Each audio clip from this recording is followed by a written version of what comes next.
Hello and welcome to the last Business 7 broadcast for 2020. In this week's publication, which you can find in Republikein, Algemene Zeitung and the Namibian Sun, we focus especially on governance during President Hage Geingoob's first term. And to put that in perspective, we've specifically looked at corruption and accountability, and we've measured that in reports that have been released by the Institute of Public Policy Research in Namibia, as well as the report of the Mo Ibrahim Foundation in Africa. Also in Business 7 today is a report by Fitch Ratings. They are of the opinion that Namibia will or is likely to roll over its first euro bond of 500 million US dollars when it matures in November next year. Of course, local analysts have already voiced the same sentiments in that regard. Fitch also saying that not only will Namibia, or likely will Namibia, roll over this Eurobond, but it will probably return to the foreign markets to help finance its deficit. Of course, also an opinion shared by many local analysts. And then, of course, if you want to know all about the COVID-19 vaccines that are in the pipeline, there is a whole double-page feature on how that has been developing, but more importantly, the questions around these vaccines and also the Namibian take on it. Then also in Bus 7 today, we speak to Mercia Geises. She is the incoming Chief Executive Officer of SBN Holdings, and you can stay tuned for an interview with her just after this.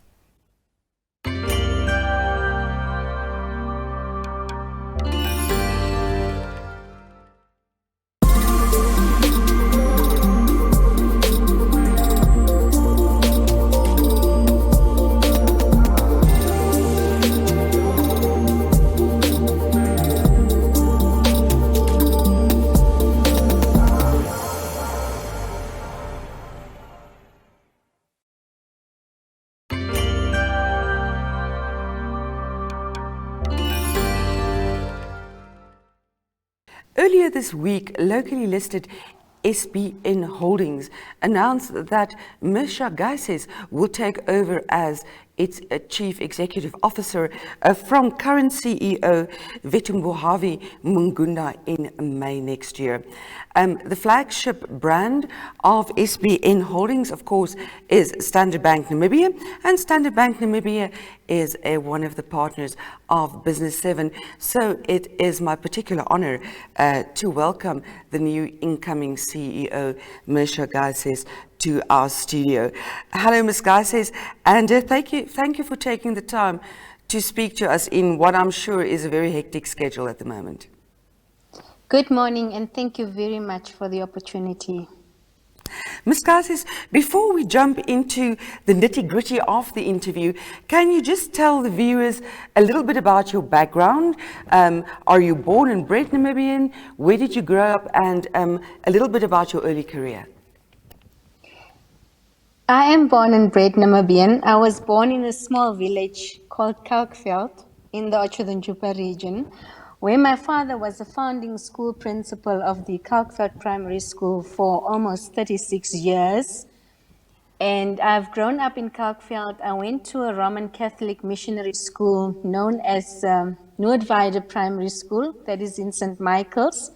It is a small Catholic farm located between Uchu and Kamanyap, and that is where I have spent the formative years of my life.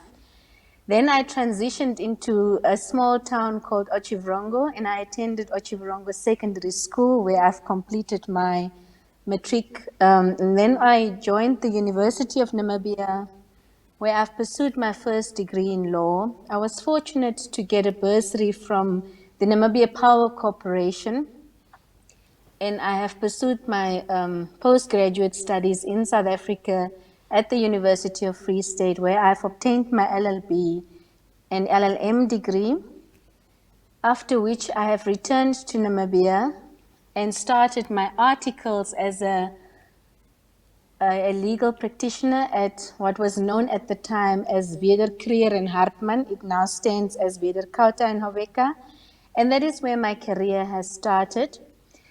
Then I was founded by Old Mutual as part of the talent management program, and I've joined in a very junior position where I have worked as an assistant portfolio manager, starting up the alternative investment business, which currently stands in the country under the flagship of unlisted investments, which many of the other entities have ventured into in the meantime. I have spent 12 years at Old Mutual, where I have grown into becoming the chief executive of Old Mutual Investment Group, after which I have then joined Standard Bank in my current capacity as head of personal and business banking. And it's been a great 4 years during my stay. 1st of July next year, I would have been in the position for 5 years. And it's been quite an exciting growth challenge, which I am very grateful for the mentors and the leaders that I have come across on my journey. That is quite a mouthful, and what a beautiful story, coming from a very small town in Namibia, qualifying and then being the example of bringing the skills back home. Ms. Geises, you're taking over on the 1st of May next year from current CEO Vetumbuhavi Mungunda. In the meantime, how is this transition going to take place? So the transition phase has already commenced since we got the regulatory approval for my appointment. And the transition phase is a very vulnerable phase for corporate leaders, for both the incoming leader as well as the entity which I am expected to lead. And therefore, we have planned this transition very well. We have agreed on the key decisions that I will be part of in the next 4 to 5 months to ensure that there is continuity and there is success in the decisions that we are making right now. The group has embarked on a big transformation journey, and it's a critical stage for both myself and the outgoing chief executive to work together to make sure that we've got concrete plans in place which we can then kick off the new year without any further delays. That what an means exciting couple of years. Sorry, yes? Sorry, that means wrapping up our financial year end in December and then kicking off with our new strategic plan in January. Yes, it's been a very exciting couple of years for SBN Holdings. Of course, the company listed on the local index of the Namibian Stock Exchange last year. So that was fantastic news to hear that a bank or a financial institution of the magnitude of SBN Holdings now gives the opportunity to Namibians to become shareholders.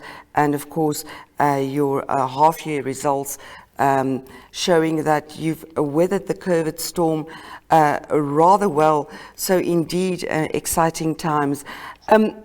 Be that as it may, it might be exciting times, but it certainly is extremely difficult times, Ms. Geises, not just for the Namibian economy stuck in a recession and the whole situation being exacerbated by COVID-19, but also for the banking industry as a whole, bearing quite a lot of the brunt of the impact of COVID-19.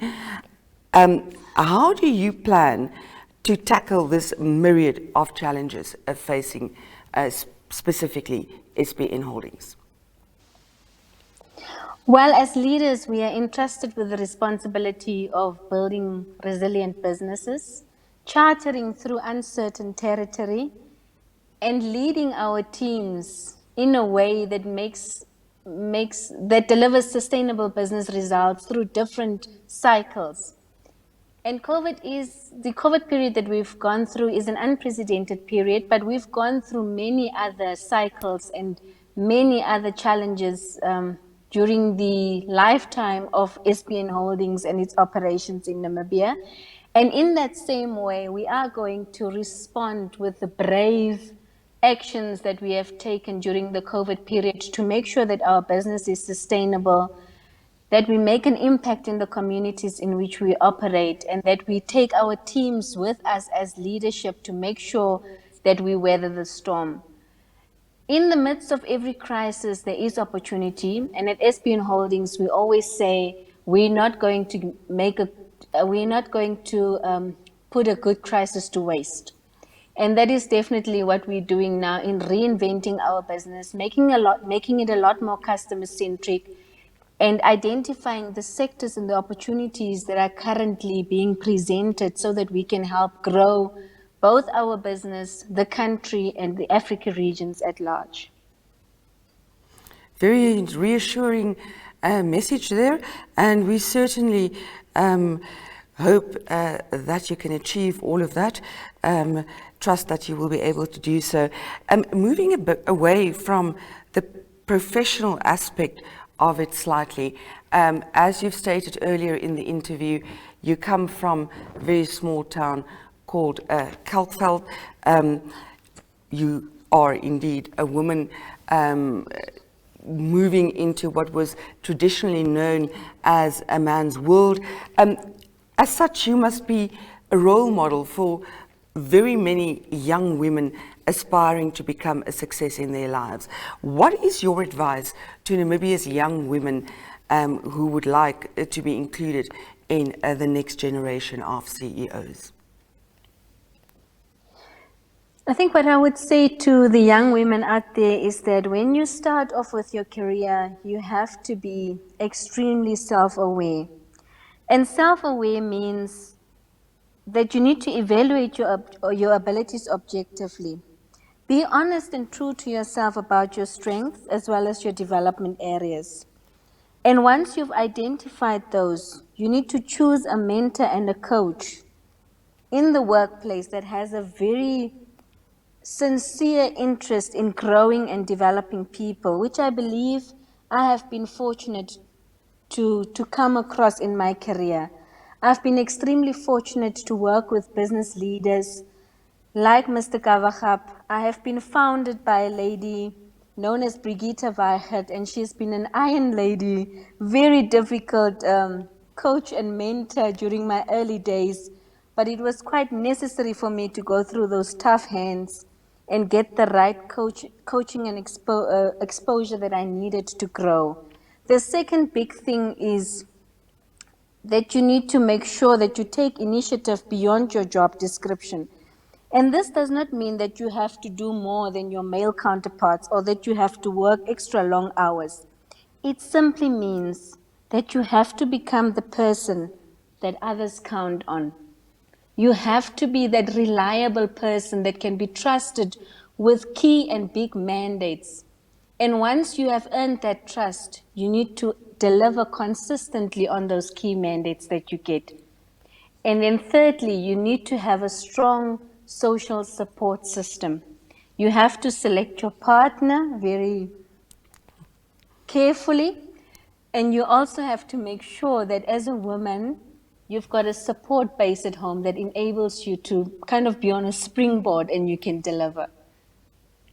So that would be my short advice. So definitely sound advice, and I'm sure it will be of great value to our young women out there watching this program. Ms. Geises, we wish you the best of luck. We thank you for your time, and we'll definitely speak to you in the new year. Thank you. Thank you very much.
And that brings us to the end, not just of this program, but also to an end to the Biz 7 broadcasts for 2020. We want to thank the sponsors of Business 7. You can see them right there on the screen. Thank you very much for your support. We would like to thank our readers and also you, the viewers, who have joined us this year. Have a very, very safe and joyous festive season, and we'll see you in January.